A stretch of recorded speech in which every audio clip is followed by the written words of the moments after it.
Hello there! Today we're going on an adventure inside our own bodies to discover something truly amazing: bone marrow. Imagine your bones are not just solid sticks, but clever hollow tubes. Inside these tubes there is a special spongy tissue called bone marrow. It is a bit like the soft center of a jam-filled biscuit. This incredible substance is found in the middle of your bigger bones, such as your hip bones, your thigh bones, and even the bones in your spine. It might be hidden away, but it has one of the most important jobs in your entire body, working tirelessly every single second of every day, without you even noticing. So, what exactly does this spongy stuff do? Well, you can think of your bone marrow as a bustling factory that never closes. Its main job is to make all the different types of blood cells your body needs to stay healthy and strong. Every day, this factory produces billions of brand new cells. These cells are essential for everything from carrying oxygen to fighting off germs. Without this constant production line, our bodies would quickly run into trouble. It's a non-stop process that ensures we always have a fresh supply of blood cells to keep us going, repairing our bodies and protecting us from illness. Let's meet the workers from this factory. The blood cells. First, we have the red blood cells. These are like tiny delivery drivers that carry oxygen from your lungs to every single part of your body, giving you energy. Then there are the white blood cells, which are your body's personal army. They seek out and destroy nasty germs and viruses that could make you ill. Finally, we have platelets. These are like little paramedics. When you get a cut, they rush to the scene and clump together to form a clot, which stops the bleeding. All three are vital for keeping you in tip-top shape. The bone marrow is a perfect example of how brilliantly our bodies are designed. It is tucked away safely inside our strong bones, protected from harm while it carries out its crucial manufacturing role. This factory is not just making one product, it is creating a complex team of cells, each with a specialized function, all working together in harmony. From the moment we are born, our bone marrow is on duty, ensuring our blood is always ready to do its job. It's a remarkable system that shows just how clever our bodies are at looking after themselves from the inside out. Now, not all bone marrow is the same. There are actually two main types, and they are named after their colors: red marrow and yellow marrow. Red marrow is the part we have been talking about, the super busy blood cell factory. When we are babies and young children, nearly all of our bone marrow is red. This is because our bodies are growing very quickly and need a huge supply of new blood cells to support that growth. As we get older, the amount of red marrow changes, but it remains incredibly important throughout our lives for producing those essential blood cells. So, what about yellow marrow? As we grow into adults, some of our red marrow gets replaced by yellow marrow. This type of marrow has a much higher amount of fat, which is what gives it its yellowish color.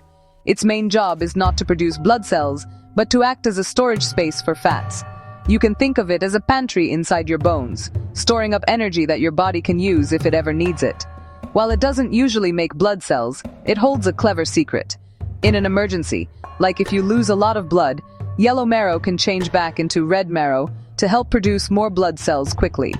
The balance between red and yellow marrow is a clever part of our body's design.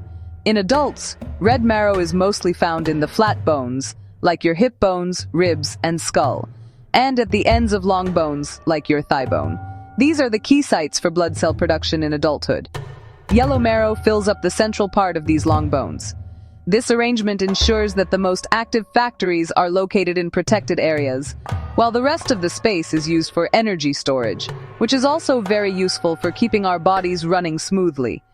This dynamic duo works together to support your body's needs. The red marrow handles the day-to-day manufacturing of your blood's cellular team, keeping your defenses strong and your body oxygenated.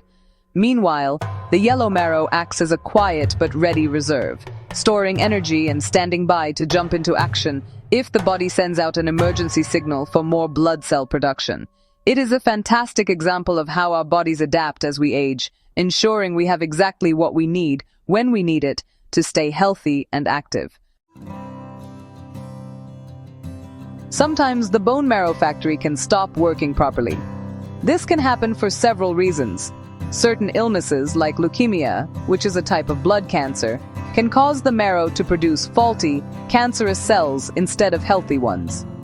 Other conditions, such as aplastic anemia or some immune system diseases, can damage the marrow so much that it stops making enough blood cells altogether.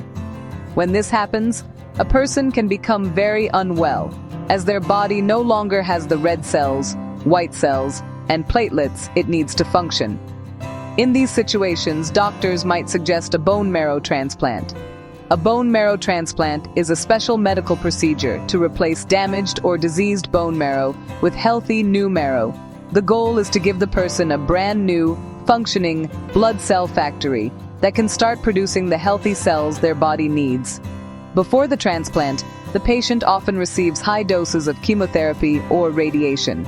This is done to clear out the old, faulty marrow and make space for the new, healthy cells to grow.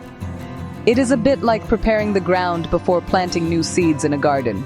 You need to remove the weeds first. There are two main types of transplants. The first is called an autologous transplant. This is when doctors collect and use the patient's own healthy stem cells.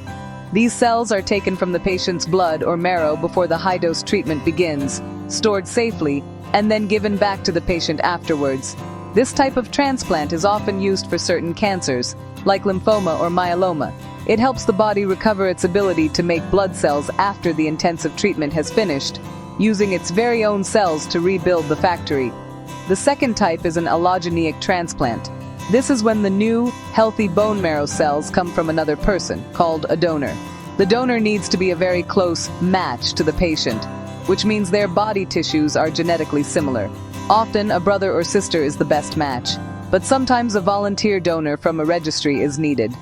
This type of transplant is used for diseases like leukemia, where the patient's own marrow is the source of the problem and needs to be completely replaced. The new donor cells build a whole new immune system for the patient. After a bone marrow transplant, looking after yourself is incredibly important. The body needs time to accept the new marrow and for the new blood cell factory to start working properly. During this recovery period, the immune system is very weak, which means you are at a much higher risk of picking up infections. Simple germs that wouldn't normally affect you can cause serious illness. That is why protecting yourself is a top priority. Your healthcare team will give you lots of advice on how to create a safe environment to help you heal without any setbacks. Excellent hygiene becomes your superpower. Washing your hands frequently with soap and water is one of the best ways to stop germs from spreading. You should also be careful with what you eat. Your transplant team will likely recommend a special diet that avoids foods that could carry bacteria, such as uncooked meat, unpasteurized dairy products, or raw fruits and vegetables that are difficult to clean. Food needs to be cooked thoroughly to kill any potential germs. It might feel like a lot of rules, but they are all there to keep you safe while your new immune system gets stronger. Regular checkups with your transplant team are essential. These appointments allow your doctors to monitor your progress, check your blood cell counts, and make sure the new marrow is working as it should be. You will also need to take several medications. Some of these medicines, called immunosuppressants, help prevent your body from rejecting the new donor cells in an allogeneic transplant. Other medicines might be needed to prevent infections. It is crucial to take all your medication exactly as prescribed by your doctor, as this plays a huge part in a successful recovery. Finally, your daily life will need some adjustments for a while. Your transplant team will advise you on which activities are safe. You will likely need to avoid large crowds, public transport, and anyone who is unwell. Gentle exercise, like walking, is often encouraged to help you regain your strength, but more strenuous activities will have to wait. Every person's recovery journey is unique, and your care plan will be tailored specifically to you. Your transplant team is there to support you every step of the way, helping you get back to feeling well and strong.